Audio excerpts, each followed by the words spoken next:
정보 전송 일반 정보통신 선로 검토 챕터의 학교를 다지는 예상 문제 풀이를 시작하도록 하겠습니다.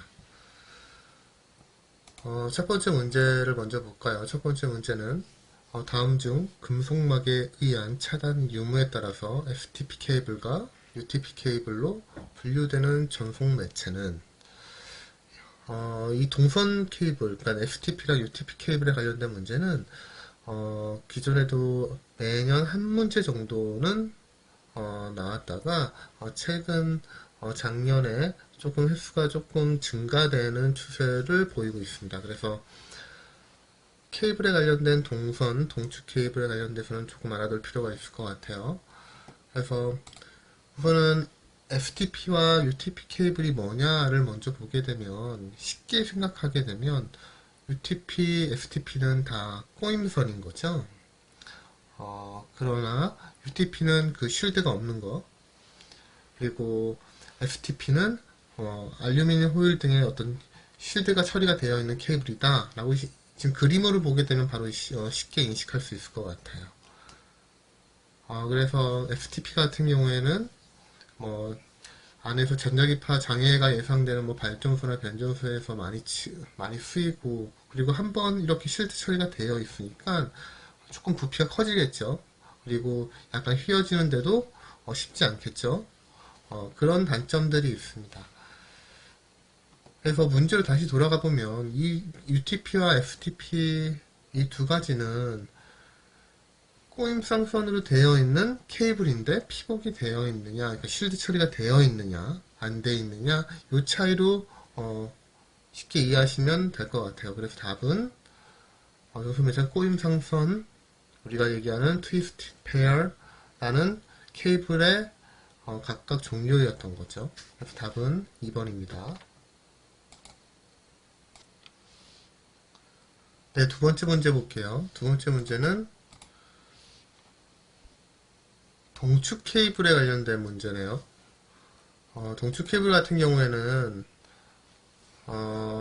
기존에는 꾸준히 나왔던 문제였던 거고요.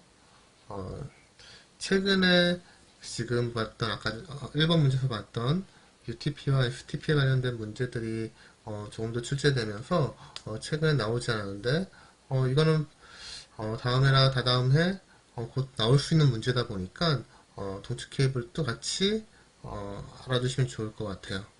이 문제는 지금 동선과 비교할 때 동축 케이블의 장점이 아닌 것은 이렇게 물어봤는데 예를 들어서 동축 케이블과 간 케이블을 비교하거나 하는 문제로 변경돼서 나올 수 있으니 참고로 알아두시면 좋을 것 같습니다.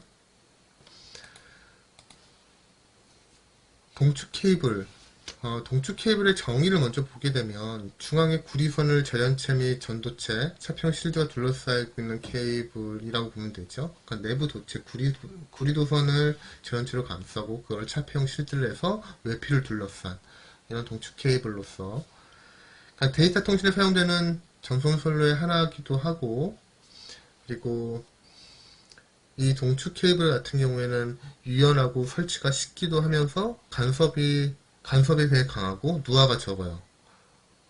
그러다 보니까 또 가격도 간 케이블 대비 가격이 저렴하고 주파수 특성도 우수해서 많이 사용하는데 단점은 장거리 전송이 좀 어렵죠. 그리고 간 케이블보다도 속도는 조금 떨어지게 되죠.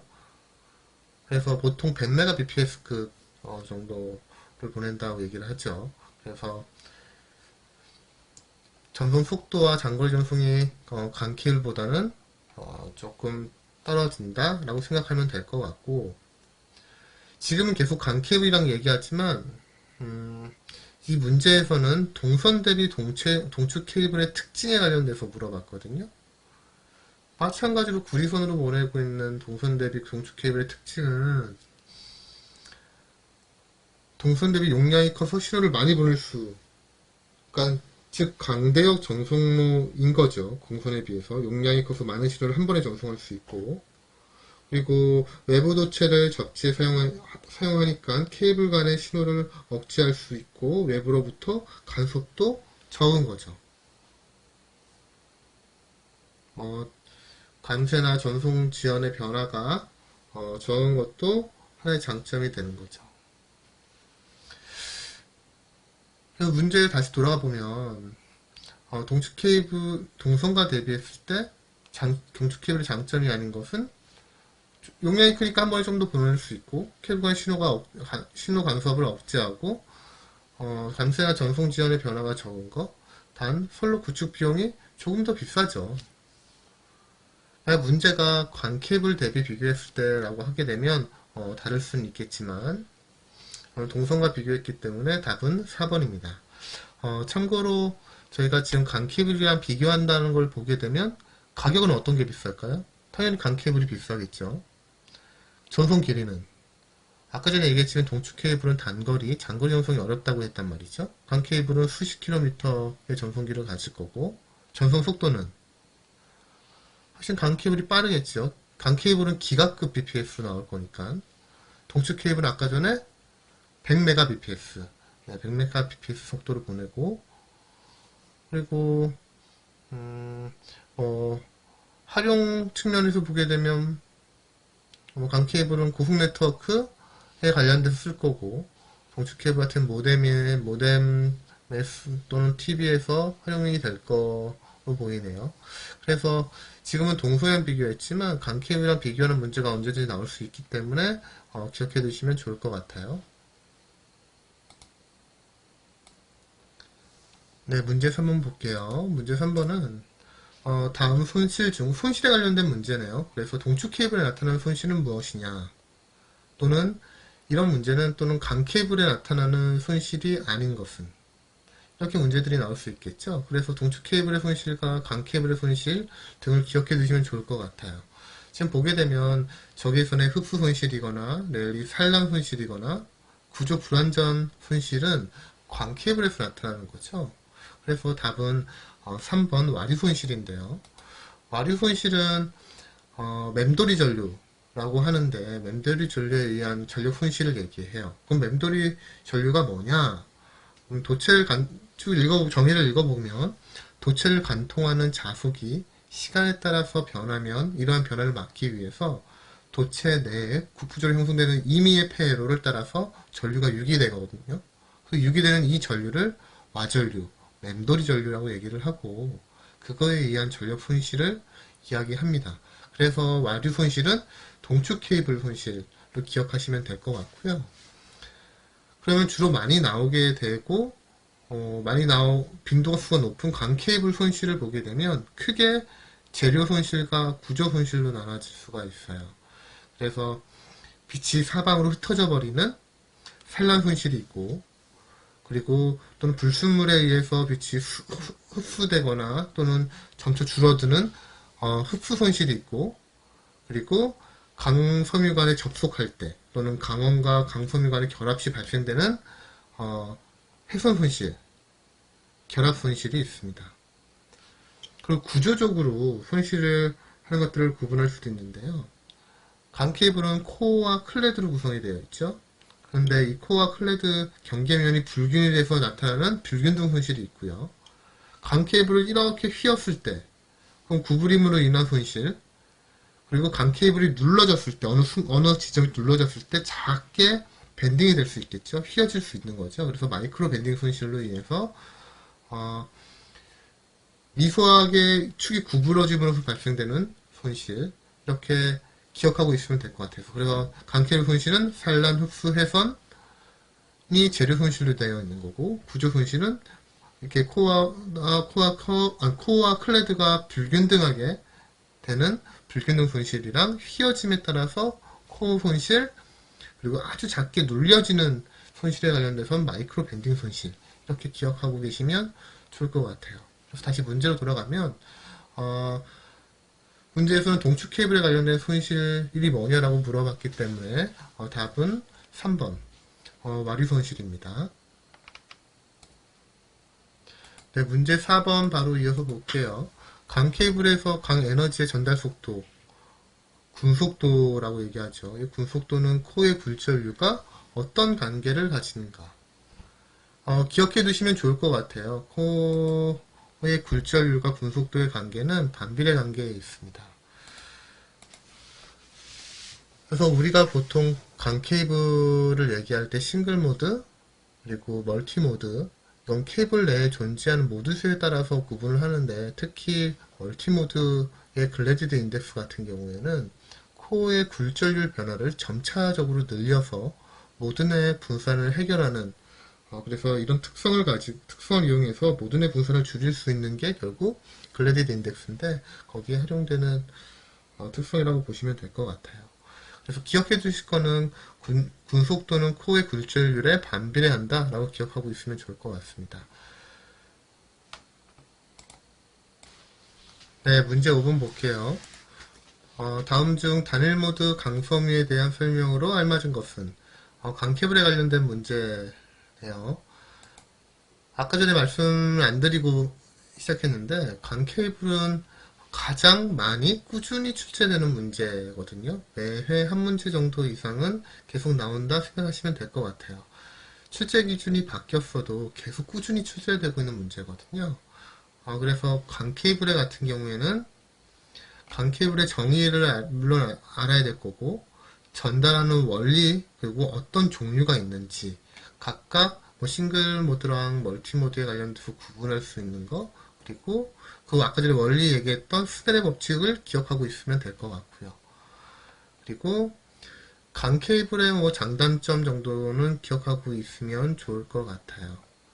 그래서 우리가 강 케이블을 크게 얘기를 할 때는 강 케이블에 존재하는 모드 수에 따라서 싱글 모드, 멀티 모드로 나눌 수 있다고 말씀을 드렸고, 멀티 모드 같은 경우에는 코어의 굴절률 변화를 점차적으로 늘려서 모드 내 분산을 해결하는 글래디드 인덱스가 있고, 계단 형태로 굴절률이 바뀌는 스텝 인덱스가 있다.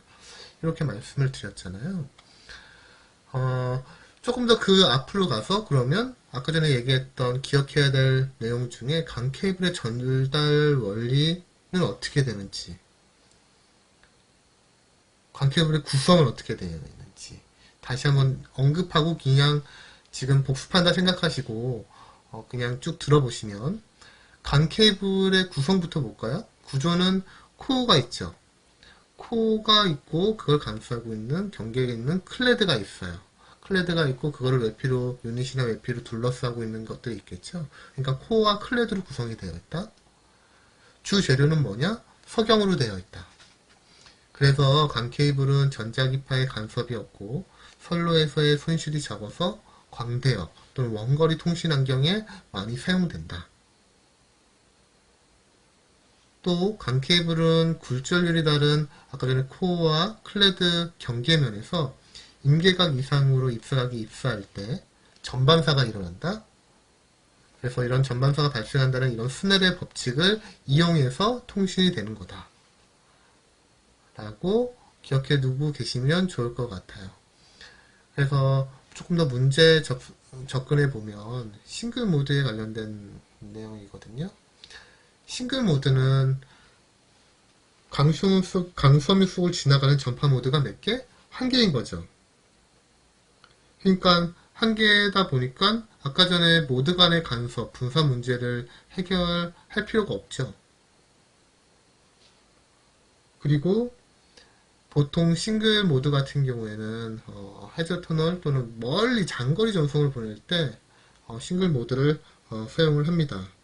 그래서 코어의 직경도 만약에 하나밖에 그러니까 직경이 작아서 뭐 제조나 접속이 좀 어려운 거, 해저 터널을 다시 뭐 잘라내거나 다시 접속할 때 어려운 것처럼 장거리 전송에 보통 많이 쓰다 보니까 당연히 장거리 전송 보내려면 고속이고 대용량 전송이 가능해야 되는 거죠. 비교표에만 보시더라도 멀티모드 같은 경우에는 거리가 상대적으로 짧죠.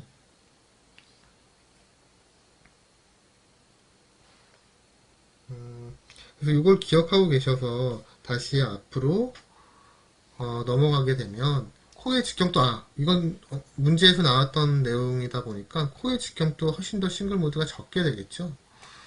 이걸 기억하고 있으신 상태에서 다시 문제로 가보면 강섬유 속을 지나가는 전파 모드가 여러 개다. 이건 멀티 모드에 해당되는 거고, 강섬유의 도착 시간에 의해 도착 시간 차이에 의해서 이거 멀티 모드에 관련된 내용인 거죠. 그리고 강선이 도착하는 시간차가 없다. 맞아요. 그리고 기가헤르츠의 넓은 전송폭을 가진다. 그리고 이건 답이 맞고요. 코어의 직경이 크므로 작죠? 아까 전에 비교해보면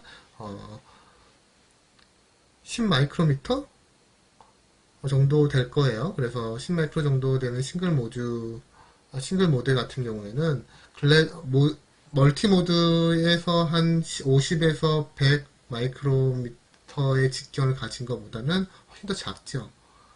그리고 단거리가 아니죠. 장거리 전송에 적합한 거죠. 그래서 1, 2, 4번 같은 경우에는 멀티 모드에 관련된 보기고 답은 3번입니다. 네, 문제 6번 보겠습니다. 문제 6번은 전파의 주요 성질에 관련된 문제네요. 전자기파의 기본 성질에 관련된 문제는 기존에는 연도별로 한 문제 정도씩 나왔다가 개편된 이후부터 조금 더 빈도수가 조금 더 늘었어요. 그래서 1년에 한 2번 정도는 출제되는 토픽이다 생각하시면 될 것 같아요. 그 말은 1년에 3번 보잖아요. 1년에 3번 중에 2번은 관련된 문제가 나온다 정도 생각하시면 될 것 같네요. 전파는 시간에 따라 변화하는 전기장과 자기장의 상호작용으로 인해서 빛의 속도로 퍼져나가는 파동 에너지다. 즉 전개와 자개의 직각 방향으로 진행하는 파다 라고 정의를 할 수 있죠. 그래서 전파의 주요 성질에는 여러 가지가 있는데 크게 저희가 대표적인 주요 특징을 보게 되면 서로 다른 두 개의 매질을 통과할 때 경계면에서 휘어지는 현상인 굴절이 있고, 그리고 전파가 들어왔다가 튕겨져 나가는 반사하는 경우도 있고, 그리고 어떤 전파 통로에 장애물이 있을 때 이 전파가 그 장애물의 뒤편까지 음영지역으로 도달하는 현상을 회절현상이라고 얘기를 하죠. 그리고 산란이 되거나 편파되는 주요 특징들도 갖고 있습니다. 아까 전에 문제로 다시 돌아가게 되면 문제에서는 전파 통로에 장애물이 있을 때 전파가 그 뒤편의 음영지역으로까지 도달하는 성질을 무엇이라고 하는가 라고 했을 때 답은 1번 회절이거든요.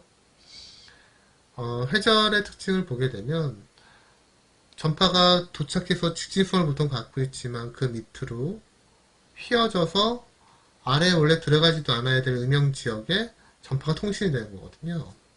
그래서 전파의 회전은 후이겐스의 원리에 의해서 전파 경로상의 산악 또는 건물 등의 장애물이 있는 경우에 그 뒤쪽으로 전파가 일부 휘어져서 수신되는 현상을 말합니다.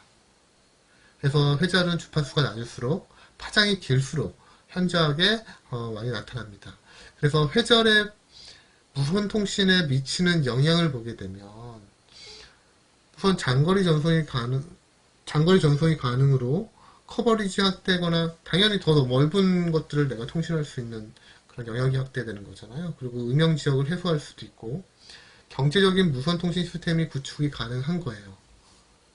다만 페이딩이거나 간섭 현상 등 통신 품질을 떨어뜨리거나 타 통신하고 있는데 영향을 미칠 수가 있는 거죠.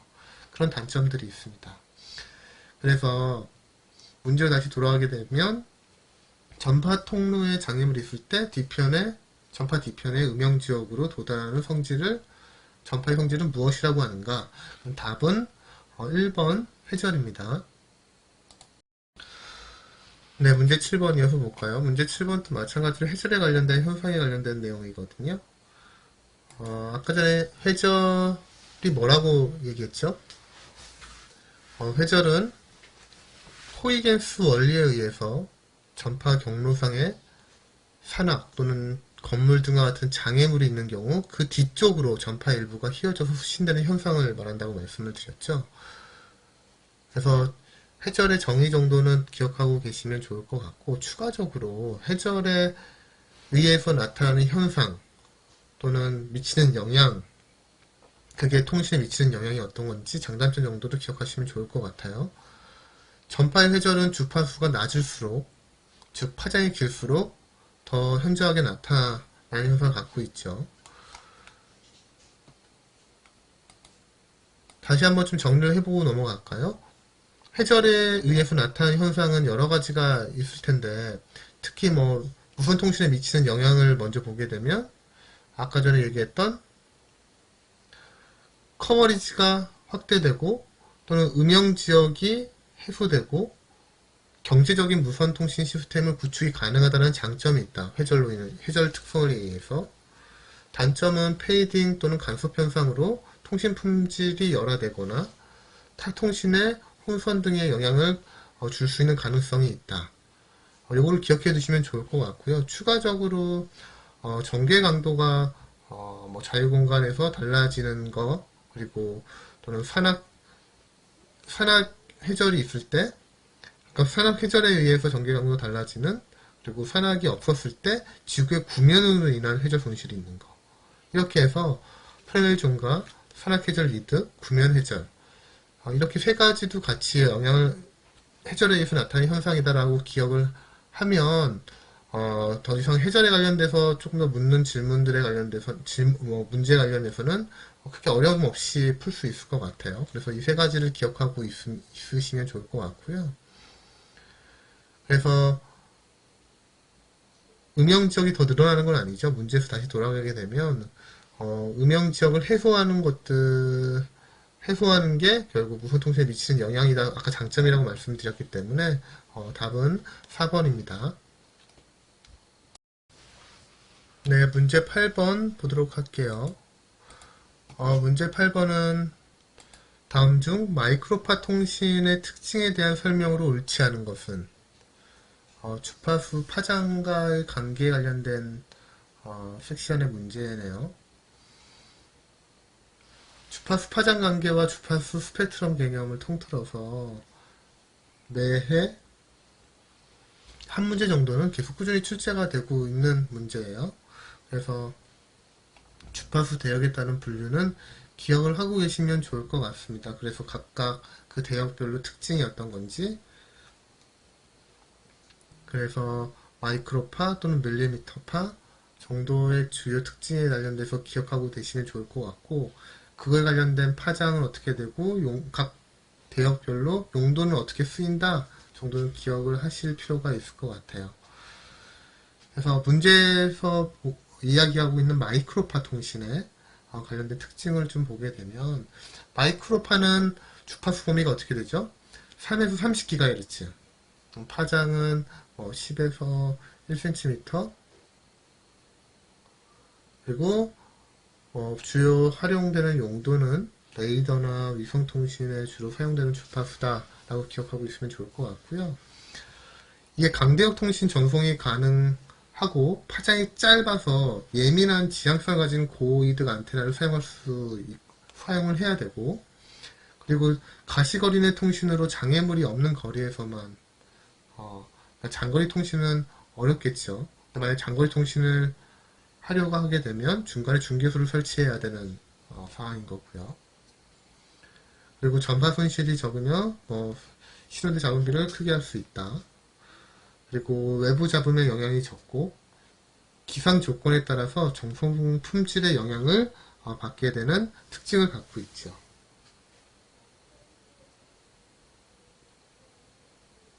그래서 이걸 기준으로 다시 문제로 넘어가게 되면, 광대역 전송이 가능하다 맞고요. 지향성 안테나를 사용한다. 그리고 유선통신에 비해 해송 구성이 용이하다. 소형의 고이득 안테나를 사용할 수 있다. 맞고요. 산악 등 지형 장애물의 영향이 적다. 아니, 영향이 크죠. 그래서 송수신 사이에 산악 및 지형의 장애물의 영향을 받게 되는 마이크로파 특징이 있죠. 그래서 답은 2번입니다. 그래서 각각 대역별 파, 특히 마이크로파, 밀리미터파에 대해서는 특징까지 같이 기억을 해두시면 좋을 것 같습니다. 네, 문제 9번 볼게요. 문제 9번은 다음 중 일반적으로 파장이 긴 것부터 순서대로 나열한 것은 이라는 문제로 8번 문제와 비슷하게 주파수 대역을 알고 있으면 쉽게 맞출 수 있는 문제네요. 그래서 파장을 정의를 먼저 해보면 파장이란 이 공간을 진행하는 파동의 형태가 주기적으로 반복되는 모양을 나타내는 구간, 이 구간의 길이를 파장이라고 이야기를 하고 우리는 람다로 표기를 하고 있습니다. 그래서 파장은 진동수나 진폭 등과 함께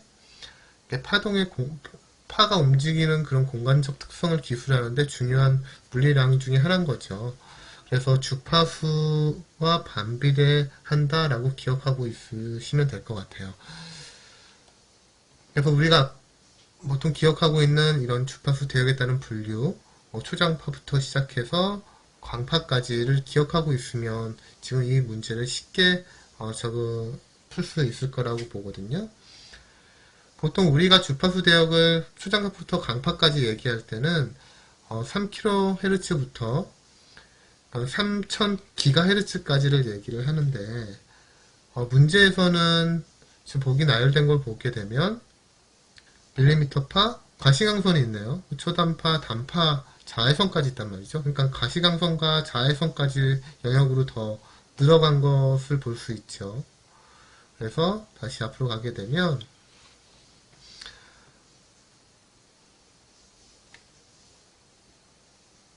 단파부터 시작을 하네요. 그래서 단파부터 초단파, 밀리미터파까지 이야기를 하고 우리가 얘기하고 있는 가시광선의 주파수 대역들은 어떻게 될까요? 아까 표에 있었던 거 그 다음 영역으로 넘어갈 거거든요. 그래서 400에서 또는 800THz까지가 가시광선의 주파수 영역이라 보시게 되면 훨씬 더 파장은 짧겠죠. 나노미터까지 간단 말이죠. 자외선은 가시광선 다음에 더 높은 주파수를 얘기를 하잖아요. 그러니까 적외선, 가시광선, 자외선 순이거든요. 그러다 보니까 파장을 역순으로 얘기를 하게 되면 주파수가 낮은 것부터 얘기를 하면 되니까 단파, 초단파, 밀리미터파, 그 다음에 가시광선, 자외선이 되겠죠. 그래서 답은 3번입니다. 네, 이렇게 해서 정보통신 선로 검토 챕터 2에 관련된 합격을 다지는 예상 문제를 살펴봤습니다. 네, 감사합니다.